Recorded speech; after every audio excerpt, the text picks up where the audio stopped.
ઉત્તર ભારતના રાજ્યોમાં હવામાન બદલાયું છે। 15 રાજ્યોમાં વરસાદનું એલર્ટ જાહેર કરવામાં આવ્યું છે।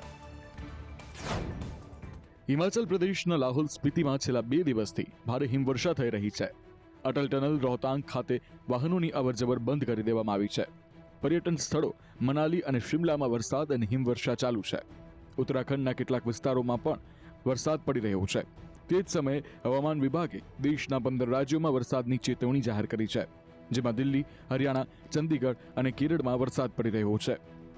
જમ્મુ કાશ્મીર, લદ્દાખ, હિમાચલ અને ઉત્તરાખંડમાં ઓરેન્જ એલર્ટ જાહેર કરવામાં આવ્યું છે। અહીં કાશ્મીરના દ્રાબશાલામાં ભૂસ્ખલન થયું છે, જેના કારણે કિશ્તવાડ ડોડા રાષ્ટ્રીય ધોરીમાર્ગ બંધ થઈ ગયો છે।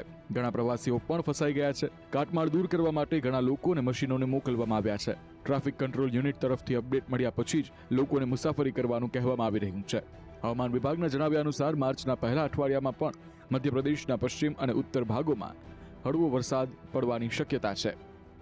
રાજસ્થાનના 6 જિલ્લાઓ માટે તોફાન અને વરસાદની ચેતવણી પણ જાહેર કરવામાં આવી છે। કેન્દ્રીય કેબિનેટે વક્ફ સુધારા બિલને મંજૂરી આપી દીધી છે। બજેટ સત્રના બીજા ભાગમાં તેને રજૂ કરવામાં આવશે। વકફ સુધારા બિલને કેન્દ્રીય કેબિનેટે મંજૂરી આપી દીધી છે। તેવામાં હવે તેને સંસદમાં રજૂ કરવાની તૈયારી હાથ ધરાઈ છે। 19 ફેબ્રુઆરીએ મળેલી બેઠકમાં બિલને કેબિનેટની મંજૂરી મળી હતી। બજેટ સત્રનો બીજો ભાગ 10 માર્ચથી 4 એપ્રિલ સુધી ચાલશે। સંયુક્ત સંસદીય સમિતિના અહેવાલના આધારે વકફ બિલનો નવો ડ્રાફ્ટ તૈયાર કરવામાં આવ્યો છે। બજેટ સત્રના પ્રથમ તબક્કામાં વકફ બિલ પર જેપીસી રિપોર્ટ 13 ફેબ્રુઆરીએ સંસદમાં રજૂ કરવામાં આવ્યો હતો। વિપક્ષે આ અહેવાલને ખોટો ગણાવ્યો હતો। આ પછી સંસદમાં હોબાળો થયો હતો। 27 જાન્યુઆરીએ વકફ સુધારા બિલની તપાસ કરતી જેપીસીએ ડ્રાફ્ટ રિપોર્ટને મંજૂરી આપી હતી। જેપીસીની બેઠકમાં 44 સુધારા પર ચર્ચા કરવામાં આવી હતી। ભાજપની આગેવાની હેઠળના એનડીએ સાંસદોના 14 સુધારા સ્વીકારવામાં આવ્યા હતા, જ્યારે વિપક્ષના સુધારાઓને સંપૂર્ણ રીતે નકારી કાઢવામાં આવ્યા હતા। ઓગસ્ટ 2024માં લઘુમતી બાબતોના પ્રધાન કિરેન રિજિજુ દ્વારા વકફ બિલ લોકસભામાં રજૂ કરવામાં આવ્યું હતું। જેપીસીએ 29 જાન્યુઆરીએ ડ્રાફ્ટ રિપોર્ટને મંજૂરી આપી હતી। તેની તરફેણમાં 16 સભ્યોએ મતદાન કર્યું હતું, જ્યારે 11 સભ્યોએ વિરોધ કર્યો હતો। રાહુલ ગાંધી અને પ્રિયંકા ગાંધીએ કુંભમાં ડૂબકી ન લગાવી તેને લઈને યુપી કોંગ્રેસના અધ્યક્ષ અજય રાય પોતાની પ્રતિક્રિયા આપી છે।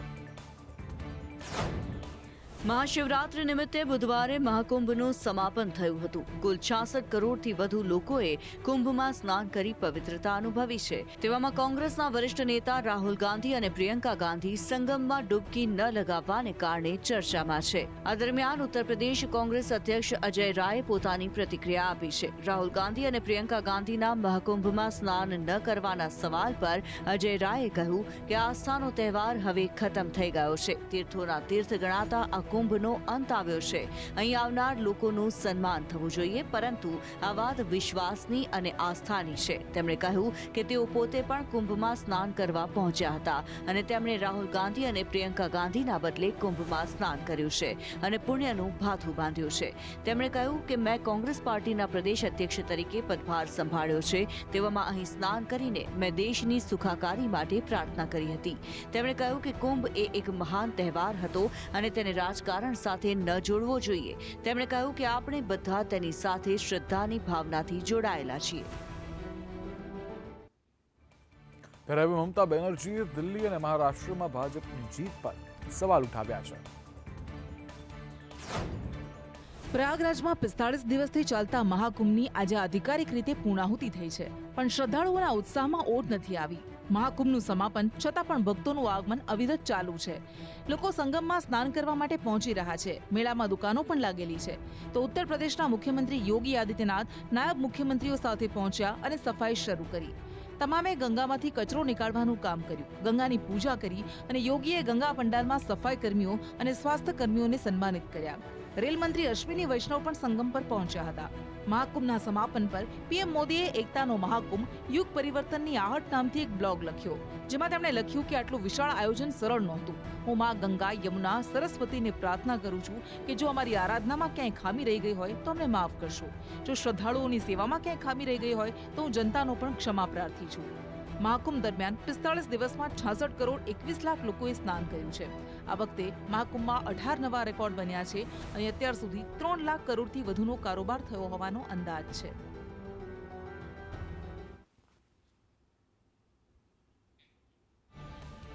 આજે વિધાનસભા ગૃહમાં ધારાસભ્ય કાંતિ અમૃત્યાએ કેશુભાઈ પટેલની સરકાર તોડવાનો આરોપ કોંગ્રેસ પર લગાવ્યો હતો.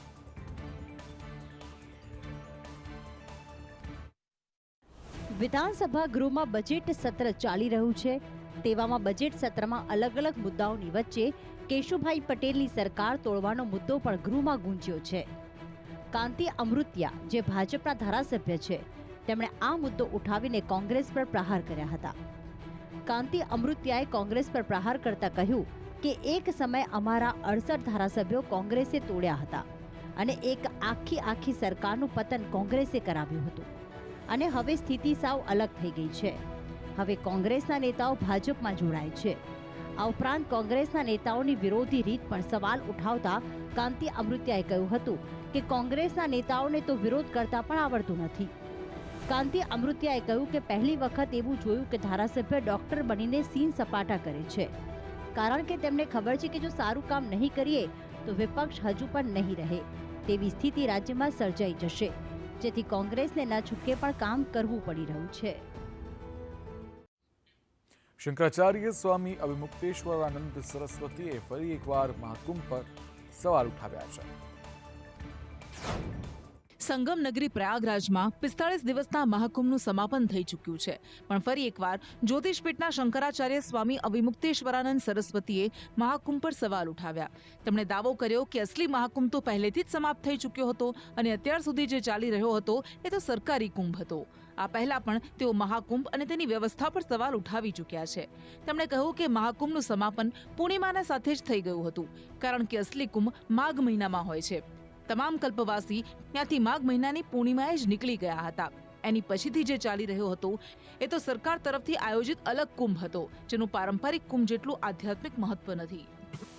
આ પહેલા ભાગદોડની દુર્ઘટના વખતે પણ તેમણે યોગી સરકારની કામગીરી પર સવાલ ઉઠાવ્યા હતા. पूर्णिमा को ही समाप्त हो गया था. अभी जो चल रहा था ये सरकारी कुंभ था. जो शास्त्रीय कुंभ की परिभाषा है वो माघ महीने में होता है. माघ महीने की पूर्णिमा को वो पूरा हो गया. सारे कल्पवासी वहाँ से माघ महीने की पूर्णिमा को ही जा चुके थे, तो कुंभ तो तभी पूरा हो गया था. તેલંગાણામાં એક ટનલમાં ફસાયેલા 8 શ્રમિકોને હજુ પણ નથી કાઢી શકાયા.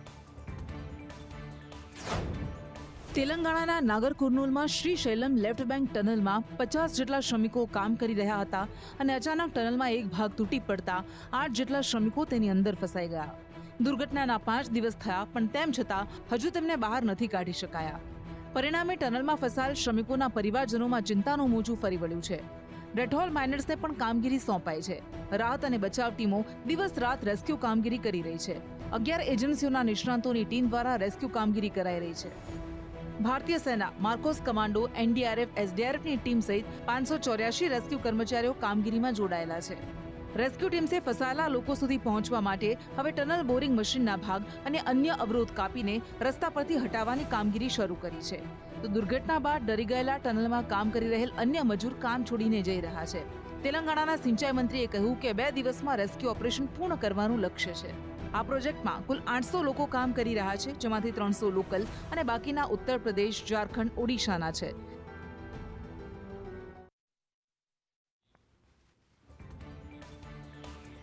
સુરતમાં ટેક્સટાઇલ માર્કેટમાં લાગેલી આગ કાબૂમાં આવી ગઈ છે. ધારાસભ્ય કુમાર કાનાણીએ કહ્યું કે જરૂર પડીએ સરકાર વેપારીઓને પડખે ઊભી છે. સુરતના ટેક્સટાઇલ માર્કેટમાં લાગેલી આગને ભારે જહેમત અને કલાકોની મહેનત બાદ કાબૂમાં લેવાઈ છે. આ આગને લઈને કરોડોનો માલ સામાન બળીને ખાખ થઈ ગયો છે અને અહીં ફાયર સેફટી મામલે હવે તપાસ પણ થશે. આ મામલે સુરતના વરાછાના ધારાસભ્યએ પોતાની પ્રતિક્રિયા આપી હતી. દરેક રાજ્યમાંથી વેપાર ધંધા કરવા માટે લોકો અહીંયા આવ્યા. તમામની ચિંતા સરકાર કરી રહી છે અને એટલા માટે તો ગુજરાતની અંદર દરેક જગ્યાએથી લોકો અહીંયા આવીને વેપાર ધંધો કરીને પ્રગતિ કરી રહ્યા છે. પરંતુ દુઃખદ ઘટના છે. સરકાર તપાસ કરી છે, યોગ્ય કાર્યવાહી કરશે.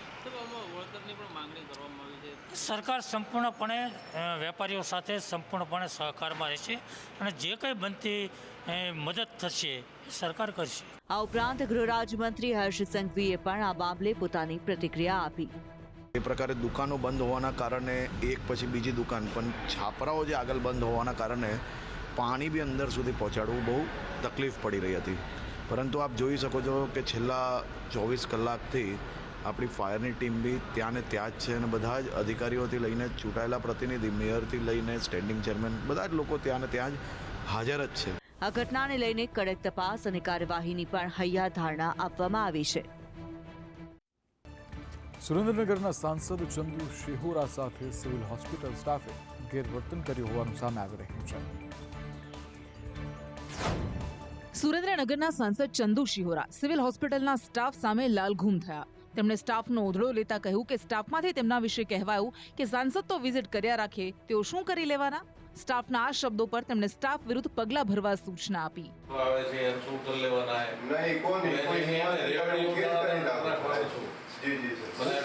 સમાચાર મળ્યા છે કે કોઈ તમારા સ્ટાફમાંથી કોઈ સાંસદ વિઝિટ કરવા અમારે શું ઉખાડી લેવાના? હું તો હું કેસ કરું છું એની ઉપર. આ ભાઈ બોલ્યા સાહેબ, હું સાંભળતો હતો. ભાઈ આ ભાઈ બોલ્યા, આ બોલતા ગયા ને નીકળતા ગયા ને કહેતા ગયા. આ ભાઈ બોલતા હતા, મને ખબર છે. શું બોલ્યા? તમે એમ કહેતા હતા કે હવે તો વિઝિટો કરી રહ્યા કે શું ઉખાડ લેવાની. મને ખબર છે. આ ભાઈ પોતે હતા. હા, પોતે હતા. પછી સોલંકી સાહેબ એક જ બાપ દો સાહેબ. મારી હાજરીમાં એ ભાઈ આવું બોલે છે, તમારે એનો એક્શન લેવાનો અને એનો જવાબ. સર કાંઈ બોલ્યો જ નથી, હું કાંઈ બોલ્યો જ નથી. તમારા બહાર બે સિક્યુરિટી વાળા પૂછો ને, હું એકલો હતો, 3 હતા અમે. દિલ્હી વિધાનસભા સત્રના ત્રીજા દિવસે આપ ધારાસભ્યોને વિધાનસભામાં જતા રોકવામાં આવ્યા. આતિશ સાથે આપ ધારાસભ્યોએ પ્રદર્શન કર્યા. દિલ્હી વિધાનસભા સત્રના ત્રીજા દિવસે પણ આમ આદમી પાર્ટી ધારાસભ્યો દ્વારા વિધાનસભા પરિસરની બહાર જય ભીમના પોસ્ટર્સ સાથે પ્રદર્શન કરવામાં આવ્યું. આમ આદમી પાર્ટી 21 સસ્પેન્ડેડ ધારાસભ્યોને વિધાનસભામાં પ્રવેશ કરતા રોકવામાં આવ્યા. આમ આદમી પાર્ટી ધારાસભ્ય આતિશીએ તેને ગેરકાયદેસર ગણાવ્યું. हाउस के सस्पेंड होना का ये मतलब नहीं है कि विधानसभा परिसर के अंदर नहीं घुस सकते. ये देश के इतिहास में पहली बार हुआ होगा कि किसी चुने हुए विधायक को विधानसभा परिसर के अंदर नहीं घुसने दिया जा रहा है. દિલ્હી સરકારના મંત્રી પ્રવીશ વર્માએ જણાવ્યું કે કેગ રિપોર્ટ અને લીકર પોલિસીને લઈને ચર્ચા થશે. સાથે જ આપ ધારાસભ્યોના સસ્પેન્શન વિશે પણ નિવેદન આપ્યું. राष्ट्रपति एलजी साहब का भी भाषण हो, उनका स्पीच चल रहा हो, उस समय आपको शोर मचाना बिल्कुल अलाउड नहीं होता. तो ये एक तरीके से बहुत बड़ा अपराध है हमारे यहाँ पे, जो हमारी अपना रूल बुक है, तो उसी से ही उनको ये सजा मिली है. આ પહેલા 25 ફેબ્રુઆરીએ દિલ્હી વિધાનસભામાં કેગનો રિપોર્ટ રજૂ કરવામાં આવ્યો હતો.